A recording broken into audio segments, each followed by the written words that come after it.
So let's see. I gotta share my screen. Where are you guys all tuning in from? I'd love to know.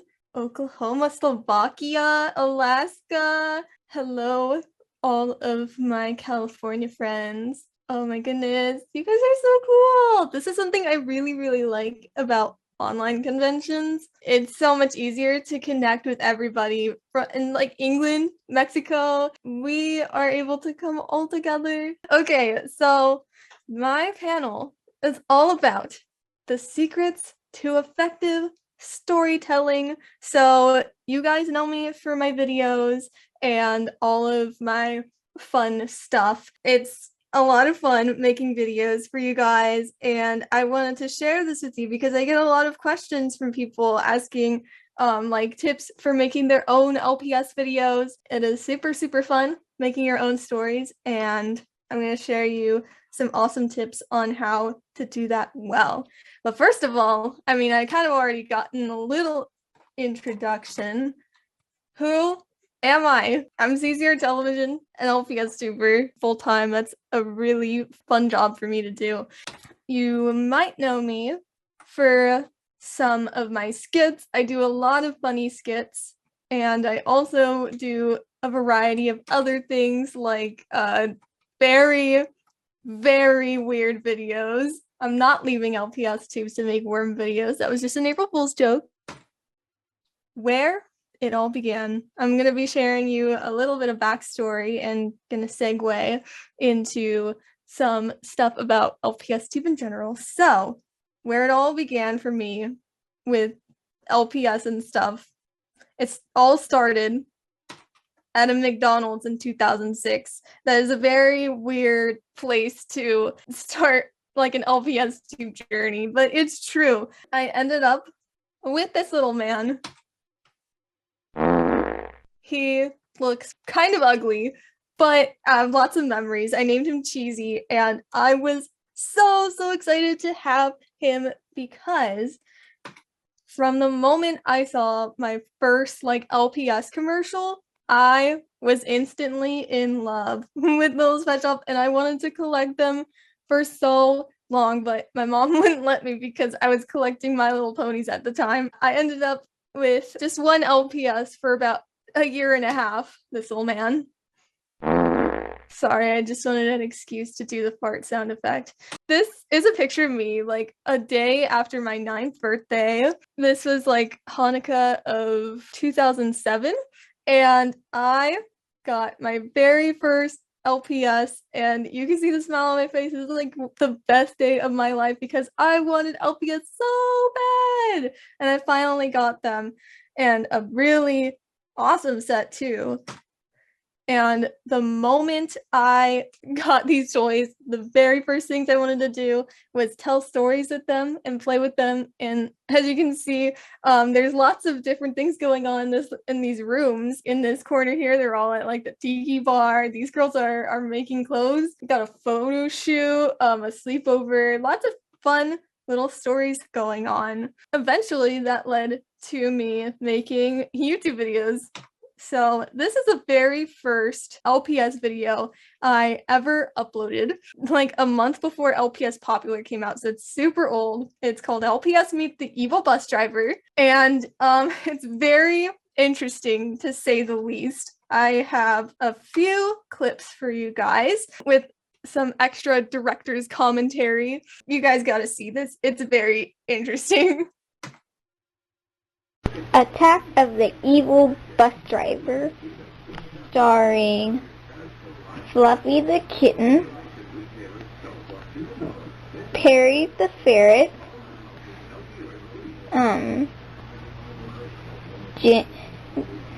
Jill the Puppy, and I wonder when the bus driver is gonna get here. Yeah, so we can get to the Museum of History of Art. Okay, welcome to the bus, blah blah blah, blah blah blah. I am your bus driver and I am evil. Yes, I am an evil person who likes to mess with the speed limit, and I am very evil. Yeah, I'm going to take you to the dumpster. You guys all smell like trash.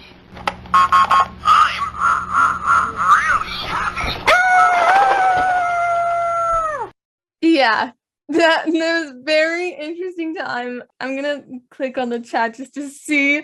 Yeah, it's very interesting indeed. You guys are so sweet. I love it. Recorded by Cecilia's microwave, basically. I sounded a lot different back then. Yeah, as you can see, like, I've always wanted to make really funny, outrageous stories. It's always been my sense of humor. Now, I wanted to share with you because this is definitely very interesting. It's a lot different from the kind of content that you see now. LPS Tube in general was a lot different back then because the internet was so much different. So here are some screenshots that I found of Sophie GTV's old, well, her channel back in 2010. Some of you people who are a little bit younger, you might not recognize some of these things, but this is what YouTube looked like. It looked a little bit more like a MySpace page. It was a very interesting time and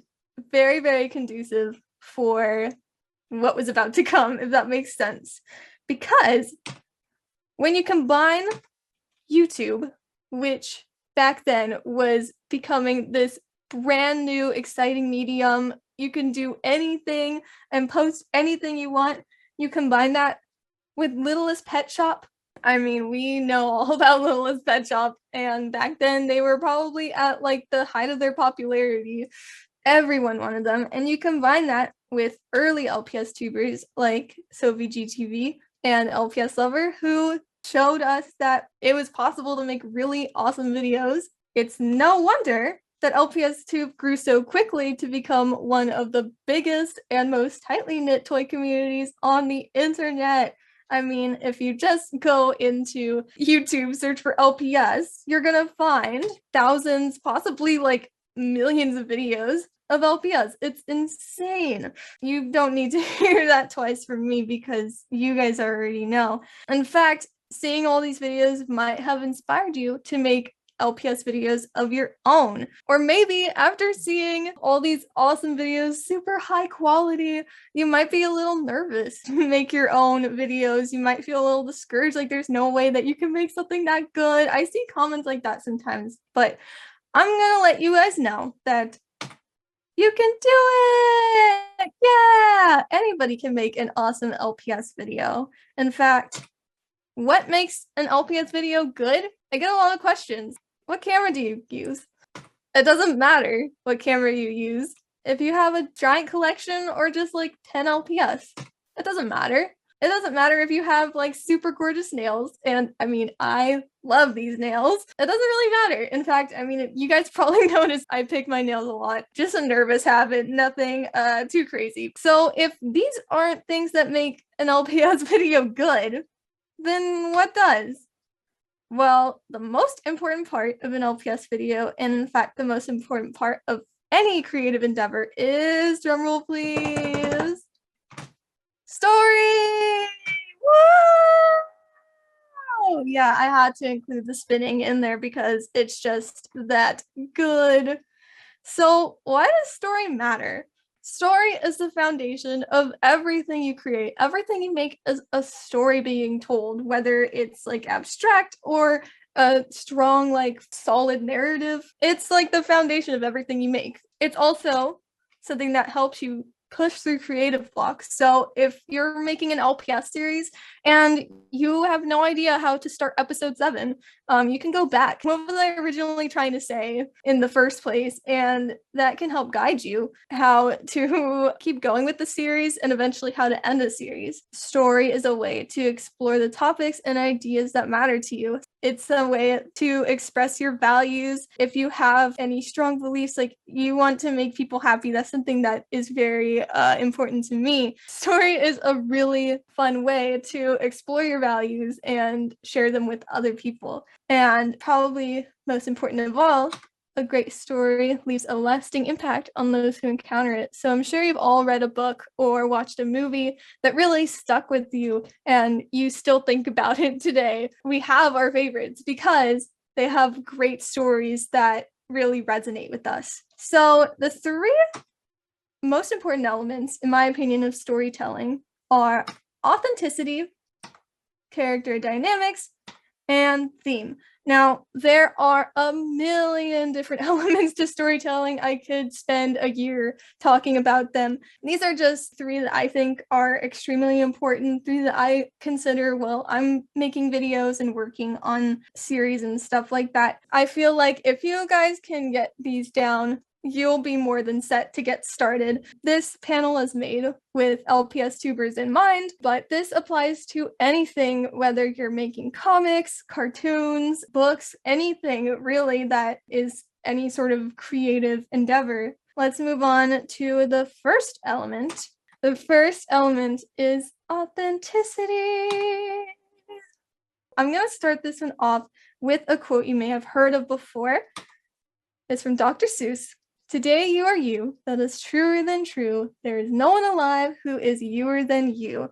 And that is so true, because no one has experienced life exactly the way you have. You know, we have all these common experiences like going to school, dealing with our parents, moving out, getting a job, but each of us experiences these things in very unique ways. And I mean, no one in the past and no one in the future will have the exact set of memories and experiences that you have. And so you can use it to your advantage and create great stories by tapping into your unique point of view. As an example, let's say you're a dancer and you know everything about like doing dance practices, doing competitions, practicing for hours every single day, and having to balance like school on top of that. If you make a character who's a dancer, you're going to know so much about her already because you know firsthand what that's like. It's going to be easier for you to relate to them and make their story a lot more authentic than someone who doesn't know anything about dancing. It's also how you can turn a common trope or turn a character who's kind of a Mary Sue into something that no one has thought of before. I think there's a ghost in my room. I just heard like one of my LPS drop thing, but it's probably just my cats. Anyway, I'm going to move on. It's time to get out your juice boxes and your crayons because we're going to do a little activity. This activity is called Finish the Sentence. Well, it's not really a sentence, it's more like a sentence fragment, but it's called The New Kid Who. You're going to finish this phrase. You're going to ask yourself, how can we make this character type more relatable? We all know, like, most LPS series seem to start with, like, the new girl and stuff, but what are some ways that we can take the new girl and make her different? So think about your own personal experiences. I'm gonna go shut my door now just so my cats don't run around and cause a ruckus. So I'm gonna give you guys some time to think about this and then I'll look at your responses. So give me a second. Okay, so in the chat, the new kid who ate everybody, the new kid who grew and grew and grew, give her chronic pain, the new kid who turned huge, give her a phobia, the one who wants to be left alone, just wants noodles, raised in a really weird religion. Oh my goodness. The new kid who peed her pants. Oh my gosh. Yeah, these are all really cool and a lot of these are really funny too. You guys are totally on the right track here. So I'm going to show you guys some examples that I came up with. These are a little more serious examples, and then I'm going to go over some lighter ones, some examples. The new kid who is a person of color or like a pet of color, maybe they're a different species from everyone else. The new kid who is a person of color, they might end up experiencing discrimination from their teachers or their classmates, maybe microaggressions, things like that. And that is going to affect their daily life. The new kid who is Jewish, they might be asked a lot about their religion or get picked on because they don't celebrate Christmas. And the new kid who is autistic, they might not fully understand social cues the way that other like neurotypical characters would. And because of that, it might be hard for them to be understood by their peers. So if you think about it, these are kind of just like seemingly small details in their lives. It's just kind of a part of their life. But these actually can have a huge impact on the story. These are super important, and I'm using like kind of minority groups as an example because I just feel like we need more representation in LPS tube, and just in general, I feel like these are really important. If you have an experience like this, I really implore you to bring this out into your own stories in LPS videos and whatever. But even if you don't have some of these experiences, it doesn't matter because we can use a whole range of experiences. So here are some more examples. The new kid who has strict parents. The new kid at school might be really excited to meet new friends and go to school dance and stuff. But if they have strict parents, they're probably not going to really think about that stuff because if they wanted to go to the school dance or like the football game, their parents are probably going to say no. So they might be a little less interested in stuff like that. The new kid who has an older sibling, maybe they have a sister who's 2 grades older than them. People might recognize her as so-and-so's sister instead of her real name. And because of that, she might struggle with her own identity and being seen as an individual. The new kid who has a peanut allergy, they might freak out if lunch on the first day of school is peanut butter and jelly. As you can see, infusing your personal experiences and little details about your life makes it a lot easier to write interesting plot lines because you can think about all of the intricate details. Certain parts of your life just affect everything. Because of this, it adds a layer of humanity that sets your characters apart from ones that are a little more generic. Now, I'm going to move on to some examples from my own videos. The first example is from First Comes Love. If you haven't seen this series, it's basically about this girl named Phoebe. She's being pressured a lot to get a boyfriend. Everyone's like, you're 16 now, you should get a boyfriend. And she's just not interested in that. One of her main traits, something that's really important to the story, is that Phoebe struggles with anxiety that leaves her pretty distant from others. She doesn't really like talking about boys or anything, and people don't seem to understand that. She actually does like have a bit of like an anxiety disorder, and while the storyline itself isn't based on anything in real life, her character is inspired by my own struggle with having an anxiety disorder. I don't really talk about that too much, but it's something that I've lived with for pretty much my whole life. I'm better now, so don't worry. But it is something that is very important for me. So using my honest experience makes Phoebe more human. So anxiety is something that I know like the back of my hand and I know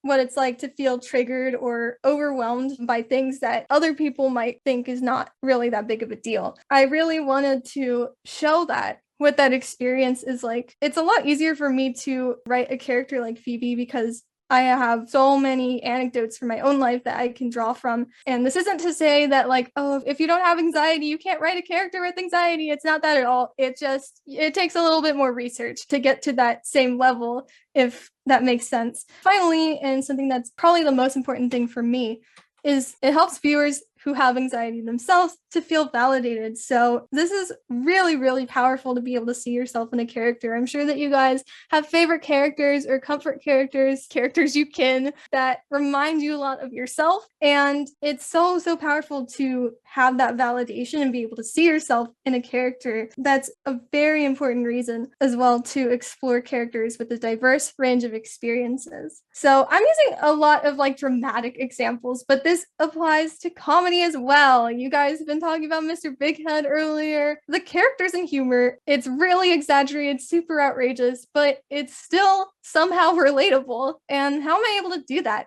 It's because the conflicts are based on the common awkward experiences we all face at school. So things like being called on in class when you don't know the answer, being grouped with people you barely talk to, and of course, having a super strict teacher who thinks that their class is your number one priority. So these are all experiences we probably all have had. In fact, the whole concept of the series is actually based on my own high school chemistry teacher. He's a nice guy, nice dude, but he was super, super strict. And I remember we had his class before lunch, and there were like multiple days where someone messed up in class or got in trouble, and we all had to stay for basically the whole lunch period. And it just sucked. But I decided to turn that bad experience into an awesome story by kind of poking fun at it. Obviously, if you're going to be doing something like this, you want to be respectful. You don't want to call out your chemistry teacher and be like, they're mean, they're ugly, they're stupid. No, but you can make it fun. What's the gist of this? The gist of this is write what you know and research what you don't know. The next element I'm going to be going over is character dynamics. Aw, yeah. So, great stories are character-driven. There are plot-driven stories and character-driven stories. In my opinion, I feel like character-driven stories are a lot more powerful. And in fact, character is at the core of major movie companies like Disney and Pixar. Like if you think about like your favorite Disney movie, probably the story moves forward because the main character is doing things and not because things are happening to them. It's important to have very strong characters, but it's equally as important to think about how those characters interact with each other. Because, I mean, in real life, we don't always agree with each other, and we have people in our lives that we like and people that we don't like. And we're different people to different people, if that makes sense. We show different sides of ourselves. With this in mind, you can make a story a lot more interesting if you include diverse characters who have kind of competing personalities. This is why we see so many character types. Like the best friend, the mean girl, the mom, they all serve different purposes in the main character's life and reveal different sides to them. So we did an activity last time, and hopefully you guys are staying awake for this because it's time for another one. So this is one that I came up with called the group project test. So we've all been part of a group project that has felt a little bit like this, a disaster from start to finish. You know, getting assigned a group project is usually pretty brutal, and they don't always go as planned because maybe someone was super domineering and wanted to take over the whole project, or maybe someone did not do their share of the project and you had to pull the weight for them. In this activity, we're going to think about what it's like to be in a group project, and we're going to ask, how would my characters act in a group project? We're going to be considering just their individual personalities, how they would be acting if they were working in a group. So using the Mr. Bighead characters as an example, Thomas, he's a pretty good student, honestly. So if he were in a group project, he'll probably just get his work done. Gina, she's the class know-it-all, and she'd probably want to make herself the leader and boss everyone around. Lizzie doesn't really care about school too much, and she will snatch the opportunity to use her phone and let everyone else do the work for her. Arnold is a bit of a goofball and gets distracted by things pretty easily, so he's probably more likely to eat pizza over his rubric rather than doing actual work. And if this is a Zoom class, he's probably playing Minecraft, right? And Perry, you guys know Perry. He is always sleeping during class, so he's just the dead weight of the group project. He's not going to be doing any work. This helps us see their base personality. But things start to change if we think, how would my characters interact in a group project? So now we're going to be considering what different characters think of each other and what they reveal about themselves with other people. So it's going to start looking like a detective board right here. So first, we have Thomas and Lizzie. They are boyfriend and girlfriend. If they're grouped in a project together, they're probably going to be a little distracted. So Thomas is usually a pretty good student, but he's probably going to be distracted because he loves his girlfriend. And likewise, if he's interacting with Arnold, he's really like schmoopy doopy with Lizzie, but he's more of a bro with Arnold. So these are two different sides of him. With Lizzie, she is super schmoopy doopy with Thomas, but she doesn't really like Arnold too much because she thinks he's a gross boy, and he doesn't really like her either because he thinks she's too overbearing. So as you can see, we're already seeing different sides to these characters that we weren't thinking about. Some other examples, Gina and Lizzie, they're kind of like polar opposites, honestly. Gina is the class know-it-all, and she wants to be super bossy and get everything done. She cares a lot about school. Lizzie does not care at all about school, so there is a stark contrast between them. Gina and Perry, neither of them are going to have fun. They are not going to be getting what they want. So notice how when we bring different characters to the mix, the goals that these characters have, like boss everyone around or get work done or texting in class, these goals that they have get disrupted because we're seeing different sides of them. You interact with your mom in a different way that you interact with your best friend, in a different way that you interact with your significant other. Our characters are the same way. And as you can see, this can get really complex really fast. I could insert more of the characters and do a whole chart with every single one of their relationships, and it would look really messy.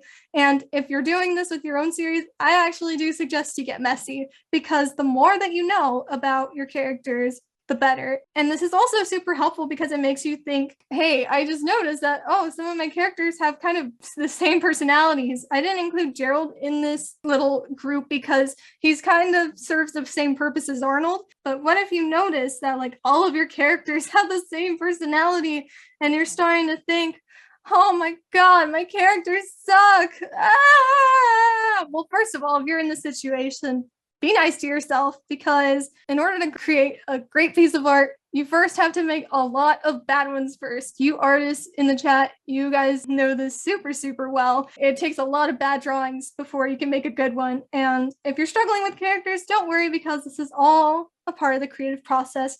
And second of all, there are a lot of other things that can help. So if writing characters is hard, I have a few tips for you. My favorite tip of all is take personality tests as your characters. Things like 16 Personalities, other websites that are really, really good are Psychologist World and onlinepersonalitytest.org. These are really, really fun sites to get to know yourself a little better.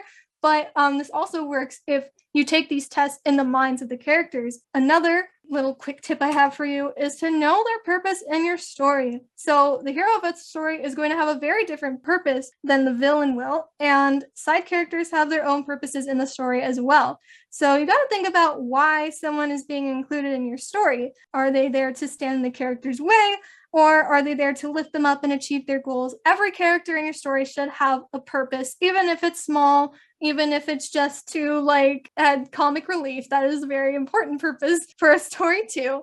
And another tip, you can consider their backstory. So not everybody needs to know like the nitty-gritty details of like what your character was like in the first grade, but if you know that, then that is really, really helpful. Like I said, knowing more about your characters, the better, because you can get all of like the little nuances and stuff. So there are lots of questionnaires on the internet that can help you explore a character's backstory, and like they'll ask like, oh, where did they grow up? What are their interests? Like what posters are in their room? That was taken from like an actual questionnaire I've done for my characters before. And honestly, just the more that you understand about your characters, the more you'll get to know about their personality, and make sure that they're not like too bland or one-sided. On that note, think about how they would react in a situation that is totally out of their comfort zone. So if you have a shy character, think about like, what would they do if they suddenly had to speak in front of like 5,000 people? Or if they're an artist, what would they do if they had to work a super boring job and they weren't allowed to be creative at all? These would be really tough situations, and you don't necessarily have to put your characters in these situations in like your series or your stories, although that would be fun. But thinking about these contrasts, it'll reveal new sides of your character to you that you might have not even thought of before. So to wrap up, characters are the core of your story, so make sure you treat them well and make sure you put a lot of time and thought into them. Now, finally, the last thing I'm going to be going over is theme. Oh yeah, so it's kind of an abstract concept. You guys who have taken your English classes, your language arts, you might already know what theme is, but the gist of it, theme is basically the message or the lesson that you take away at the end of the story. It's not necessarily have to be the moral, but it's just kind of like what you're trying to say. So this can be something sweet and simple, like friendship is awesome, or it can be something like deep and profound about like the intricacies of life or something like that. Having a central theme is going to guide you through creative block. So like I said earlier, knowing what your story is about will help you figure things out when you are struggling with creative block. So for example, if you're writing a story about the power of friendship and you're not sure where to go next, you can start thinking of ways to challenge the relationship with your main character and their best friend in a way that shows that they need each other in their lives and friendship is powerful. And also having a strong theme is going to leave a lasting impact on your viewers. You know, we all want to have our stories remembered by the people that see them. And if they can leave with a strong message, then that is something that's going to stick with them. So I'm going to do an example that hopefully most of us know. We're going to find the themes and LPS popular. So I'm asking you guys again, what ideas or lessons can you take away from this series? So I'm going to give you guys some time to think about, like, what messages did you get from LPS Popular? What ideas did you take away from watching the series? And I'm going to look at the chat now. Oh my God. Eating disorders are bad for you. Popularity isn't important. Don't abuse your pets. Not everyone is who they say they are. Don't start a petty war. Peer pressure is very powerful. These are all like super, super good. Don't change yourself for others. People change, and there's only so much you can do to maintain relationships. Brooke sucks. Oh my gosh, don't cheat.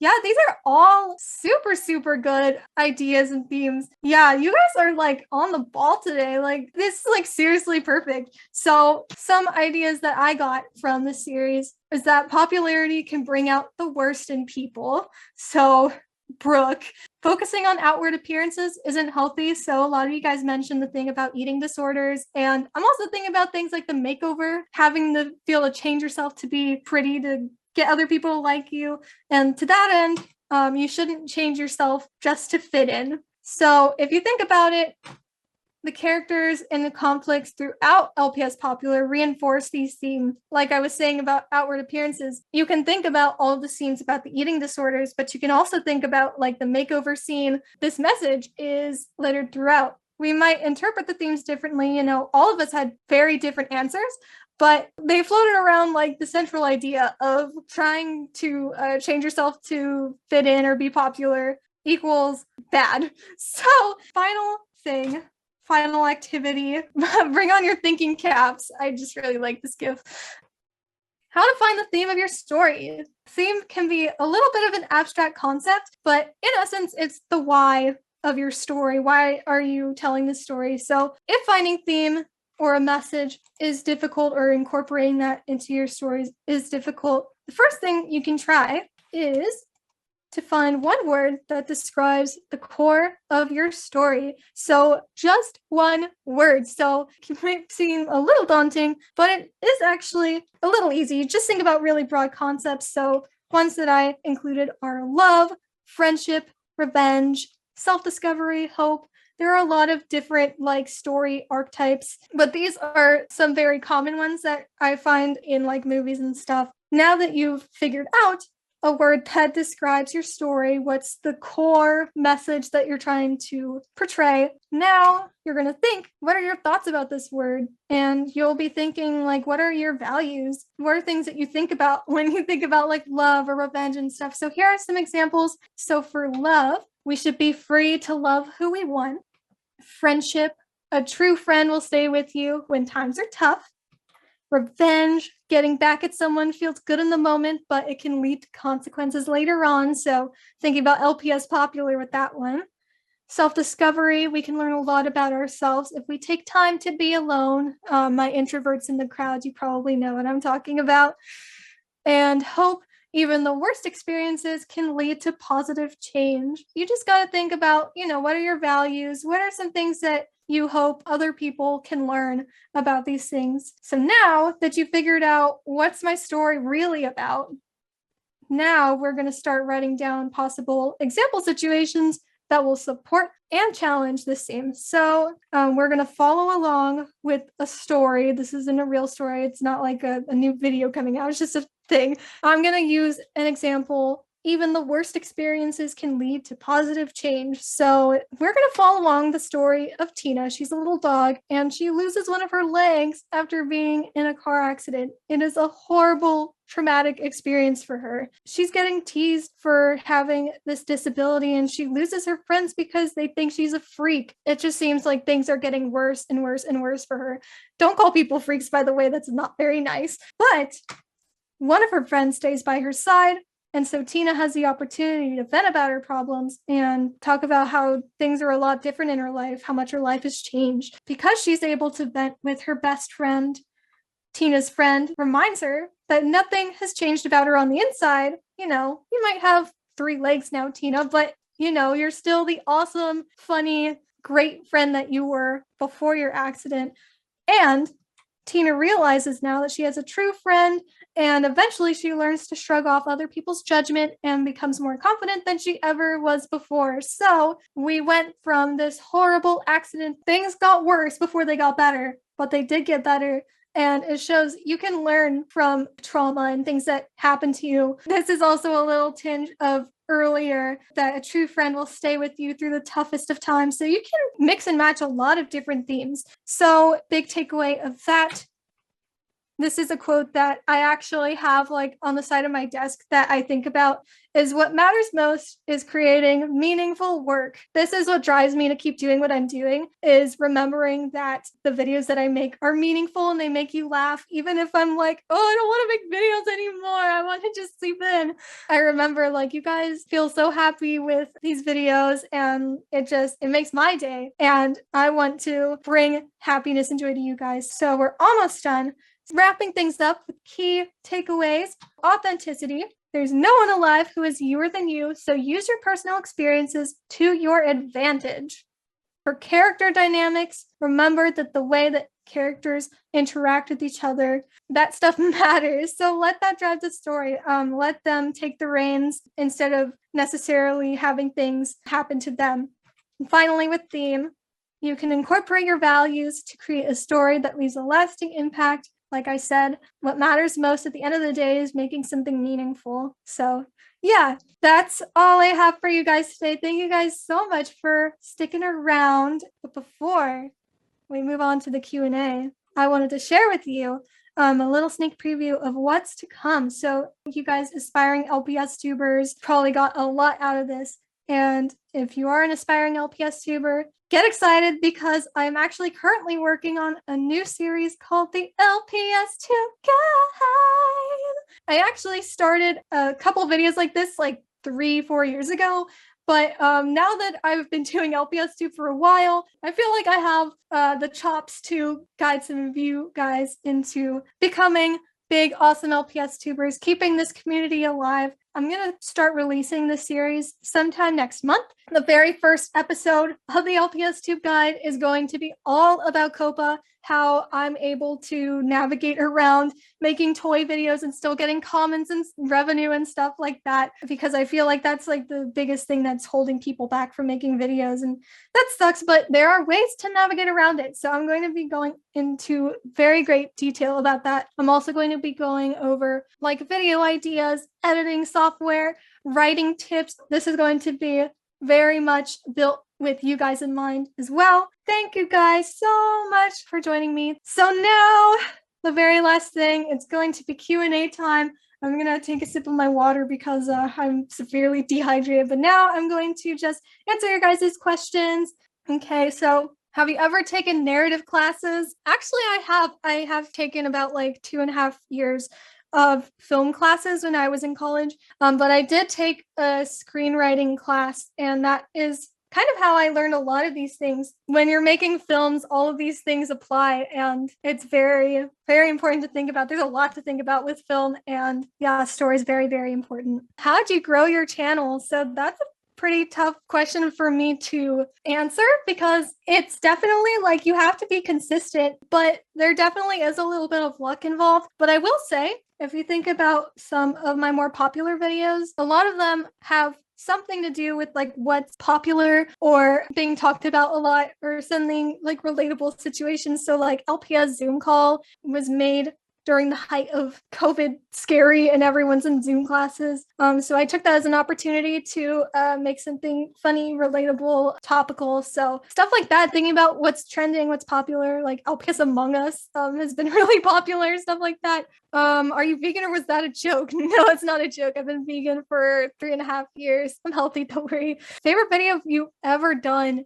That's really tough. I always try to blow myself away. I feel like my recent skits are always some of my favorites. So the more recent LPS Zoom call skits, I really enjoy. Day at the Drive-Thru is a current favorite of mine. I also really like the Halloween special I did last year and the new Mr. Bighead video. If you guys haven't seen it, they're back in class senior year. Let's see, how do you do Hamlet's videos? I'm going to be going over that in the LPS Tube guide as well. Once I finish First Comes Love, it might take a year or two, but it'll eventually get finished. Yeah, I'm eventually going to reveal my secrets. It's very, very editing heavy though. How can I apply this with no or little dialogue? I think looking into storyboarding, visual storytelling. In fact, when I was in my film classes, a lot of our first assignments were to tell a story without any dialogue, and it was really, really hard. But that's a very good exercise actually, because a lot of people like to fill up their stories with lots and lots of talking, but the visuals are equally as important. See, what editing system do you use? I use Adobe Premiere Pro, and I recently just got a subscription to this program called Time Bolt that helps you take out the silences of your videos. So editing has just gotten a lot more faster for me. How do you make time to make videos? A lot of balance. I have ADHD, so time management is really tough for me, but I pretty much center my entire week around getting my videos done. So having my videos on Fridays and Saturdays are actually really good for me. Then I have a weekend to myself to chill out. What is the most money you've ever spent on a single LPS? I haven't spent this much money, but Jacob has. Jacob got me like my dream Chihuahua for $50, and that was like the best gift ever. Do you like Jacob? I mean, we've been dating for like 3 years, so I guess I do kind of like him. Let's see. Have you ever not liked one of your fans? No, I could never say that. I mean, like, definitely, like, there are things that you can do that are a little annoying, but I've never, like, disliked one of my fans because I know how it feels to be super excited to be seen by your idol and stuff. Favorite Pokemon? Manaphy. I also like Wartortle. Do you like anime? Heck yes, I love Samurai Champloo. I actually was a total weeb when I was in middle school. Have I ever considered collecting LOL dolls? No, but I do have a lot of accessories from you guys, like the little shoes, and I have a lot of LOL doll sunglasses. Have I watched Bluey? Oh my gosh. Jacob's aunt was talking to me about Bluey, and I had never heard of it before, and I watched an episode of it, and I actually like kind of cried a little bit because it was just so sweet. And like, man, kids shows today are like top notch. I really do like Bluey, although I'm not like obsessed or anything. Do you still live with your parents? Yes, I do. California, especially Los Angeles, is very expensive. In the next couple of years, Jacob and I want to move in together, but for now, saving our money and living with our parents also means free food, so that's kind of fun. What did you do with the seashells and fish bones from Alaska? So if you guys didn't know what I'm talking about, that was from a fan mail video from a couple weeks ago. I have them. I'm still keeping them. Did you ever collect My Little Pony? Oh my God, don't even get me started. I collected Generation 3 before I got into LPS, and I had like 100 ponies. It was ridiculous. Favorite color? Orange, but I also like red and I like green. Do I still have my ponies? Yes, I do. They're in my closet, I think. How old are you? I'm 22. I'm turning 23 in December 8th. And yeah, it's kind of old. Have you ever considered making animated shorts? Yes. I'm not going to go too into that, but I am considering making some like animated Mr. Bighead shorts. So are you going to do a video with your dad? Eventually. It's always been in the cards, but I haven't gotten around to it. How much money have you spent on LPS and all? More than I should, that's for sure. Yeah, are you friends with any other LPS tubers? Yep. Think of a big LPS tuber. I'm probably in cahoots with them in a little bit. It's a blessing for me, and I'm very, very grateful to be friends with so many LPS tubers. But yeah, it's 2 p.m., so I don't want to take up too much of anyone's time now, so I'll hand this back off. Thank you guys so much for joining me. Oh my gosh, I can't believe I survived this. This is an amazing experience. You guys are amazing. I love you guys. I'm sending virtual hugs. Oh, you guys are so sweet. Thank you guys so much for joining me. And yeah, she.